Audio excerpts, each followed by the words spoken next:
and the writers, listen to the Holy Gospel.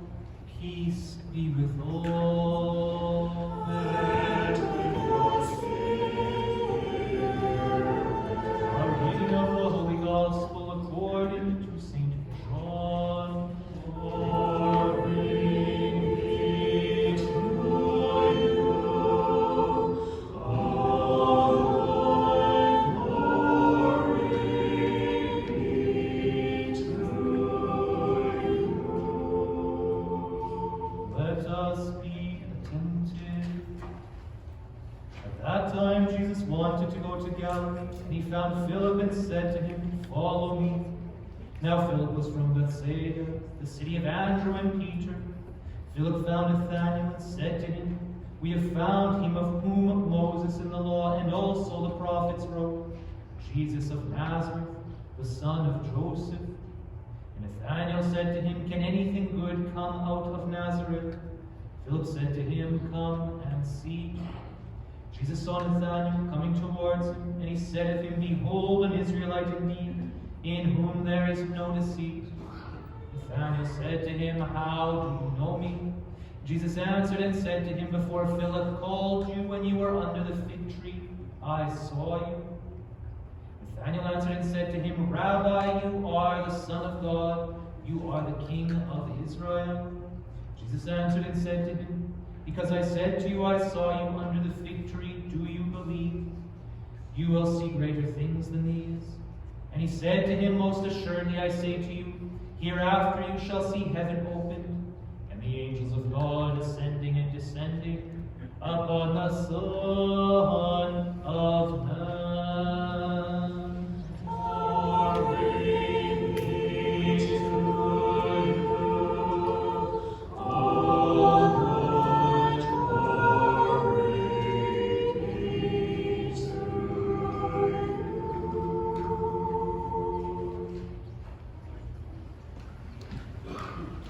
In the name of the Father, the Son, and the Holy Spirit. Amen. Slava Isusu Christu. Glory be to Jesus Christ. Brothers and sisters, have you ever noticed that many of the fairy tales that we may have grown up enjoying have to do with being lost in the woods? A number of them seem to start that way, right? But Hansel and Gretel getting lost in the woods. You have the Snow White, who's rescued by the dwarves, being lost in the woods. Sometimes it goes badly, and sometimes it turns out okay. Sometimes you're captured by a witch that wants to eat you, and sometimes you're rescued by dwarves. But we do have this motif that kind of runs through literature, being lost in the woods.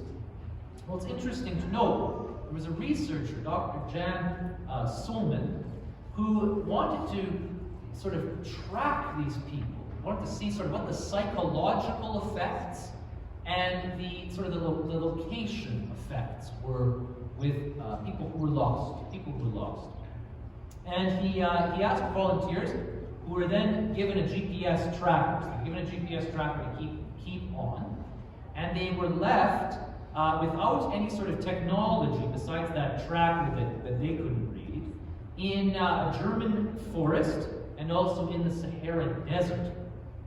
And he tracked them as they were walking. They were just told, go in a straight line. That's all that they were given. Just go in a straight line.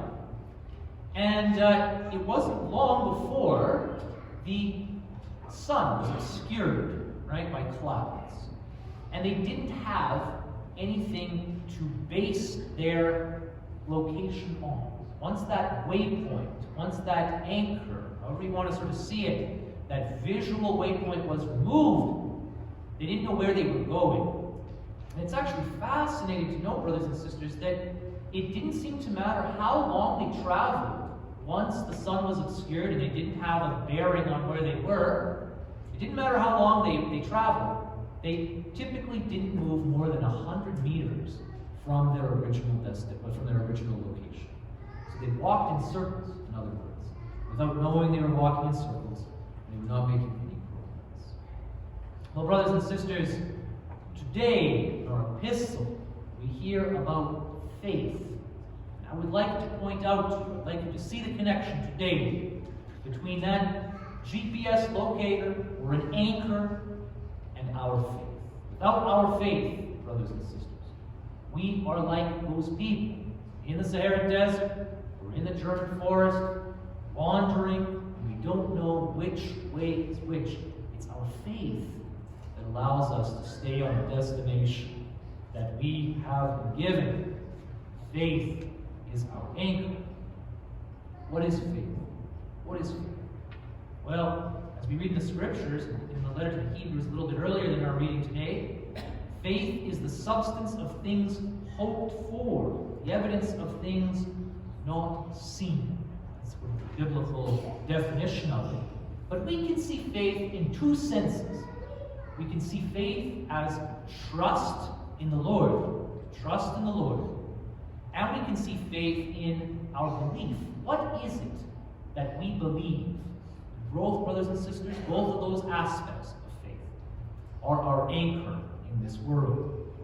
And in the epistle, we are given all sorts of examples of these holy people from the Old Testament, right? We see by faith, it's mentioned over and over and over again. By faith, so-and-so did this. By faith, so-and-so did that. By faith, so-and-so did this. We are given these wonderful exemplars. The first of whom is Abraham. Right? Abraham, the father of our faith, if you think about it. He is living sort of in a distant land. All of a sudden, he hears the voice of the Lord calling to him and making to him a promise. And he doesn't go on much, right? Go from your father and your household and your people to a land I will show you. That's about it, right? And he gets up and he moves, puts his trust in the Lord. And he follows through with what it is that the Lord gives him. Because he trusts in this mysterious God who is introducing himself for the first time to this man. We know Moses is in the same boat as a wanted man in Egypt. He is a murderer, and he is sent back to Egypt with nothing but his faith in the Lord. The Lord will be with him. We know that he kind of tries to weasel out of it. I'm not a good speaker, it's not send somebody else, but ultimately he makes that decision. He knows that the Lord will be with him. Well, we're given all sorts of other examples. Gideon, Barak, Samson, Jephthah, David, Samuel, all the prophets. They had faith in the Lord. They trusted.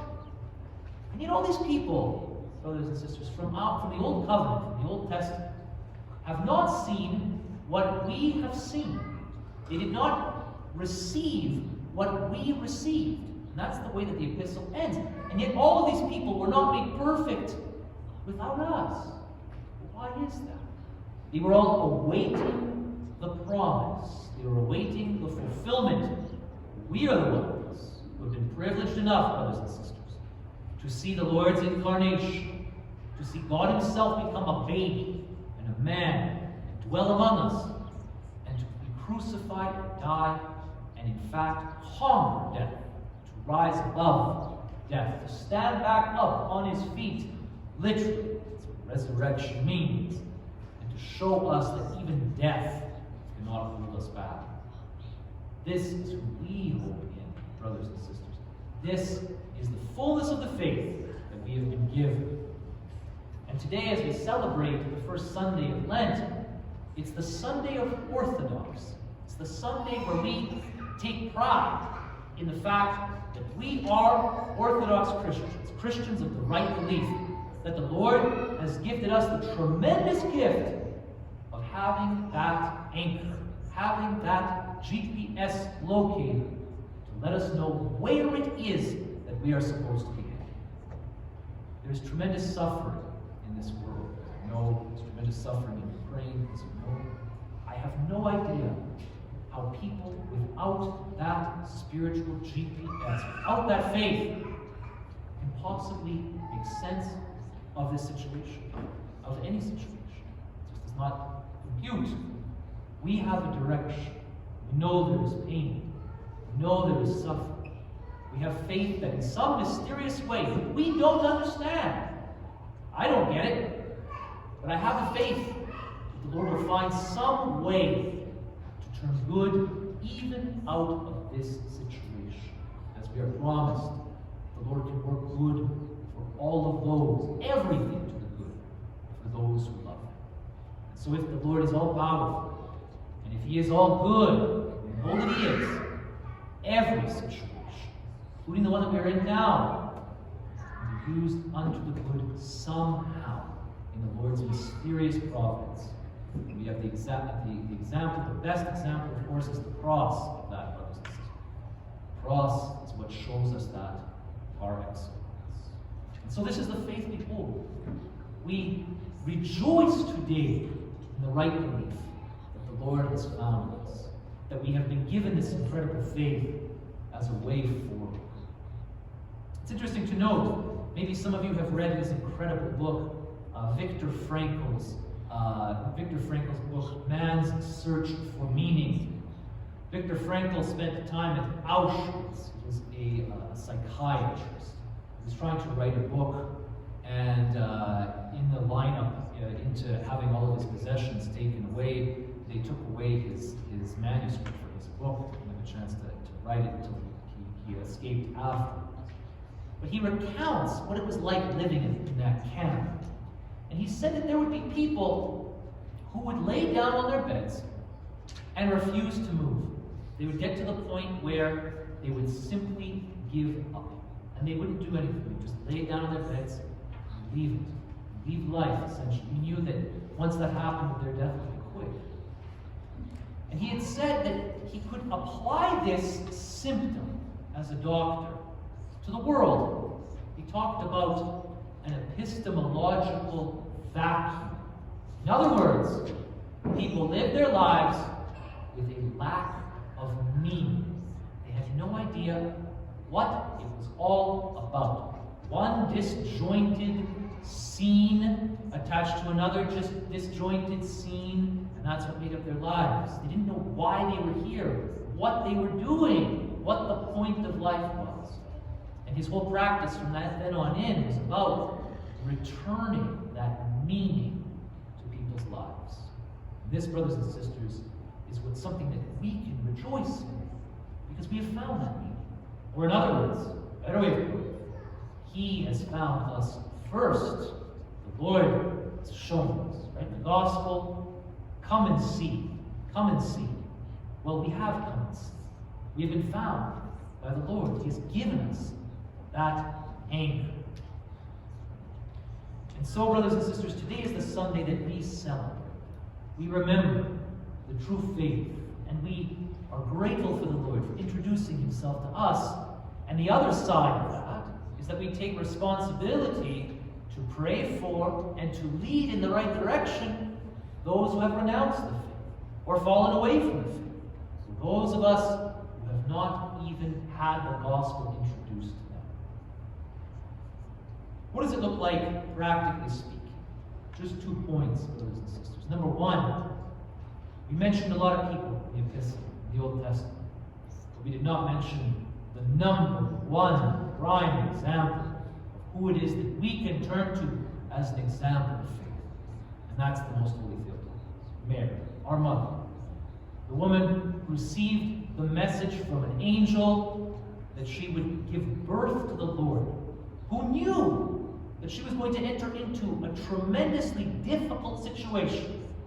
She was going to become the object of scorn and gossip. People were going to talk about that behind her back. They were going to question where this baby came from. She was going to have to run for her life into Egypt to protect her and her newborn baby. Right? The baby's on the way. There was all sorts of tremendous difficulties she was going to face because of it. And yet, brothers and sisters, she puts her whole trust, her whole faith in the Lord. Let it be done unto me according to your will. Right? The Lord will say the same thing in the Garden of Gethsemane. Right? One says, I'm the handmaiden of the Lord. The other says, not my will, but your will be done. This is our cry as faithful Christians, especially in this difficult time. So we can turn to her. We can implore her intercession. We can remain faithful with her and through her support. She's been there, brothers and sisters. She's been there. she loves us. So we can turn to her. And number 2, faith as belief. We are going to celebrate the creed today. The fact that we have been given what it is that is true and good and beautiful in this world. We don't have to go and search for it. It's been given to us as a gift. And so if you're not praying the creed every day as part of your own personal prayers, I challenge you, make that your daily practice. Pray the creed. Pray the creed daily. Pray it with conviction. And pray it with joy. Don't let the sun go down on a day that you don't pray the symbol of our faith, what we've been given, what we have found. Today we rejoice, brothers and sisters, that we have found the true faith. That we are not lost in the woods of this confused world. As we turn to the Most Holy Theotokos as the great example of this faith, let us implore Christ through her intercession to guide us all and to guide all of those who are lost back to Him. In the name of the Father, the Son, and the Spirit. Amen. Slava Isusu Christu. Glory be to Jesus Christ. Glory be forever.